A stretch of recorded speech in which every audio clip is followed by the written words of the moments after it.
realize that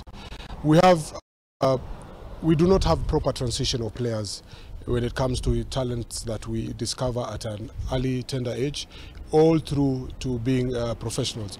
So with the foundation, we are happy to join them and join hands with them in the forthcoming tournament to be able to see to whatever they have been doing in the community can be supported, can be financed, and can be also appreciated. As the Lidonde Foundation, our key objective is to ensure that we identify, nurture, and develop youth from the grassroots up to the national level. For example, in January this year, we were able to hold a tournament both for the 15-year-old and the 17-year-old, and it is our intention to continue that way, and by so doing, to ensure that we develop football. We are very grateful to Bet22 for coming to help us in this tournament that we are hosting on 22nd, 23rd and 24th of December.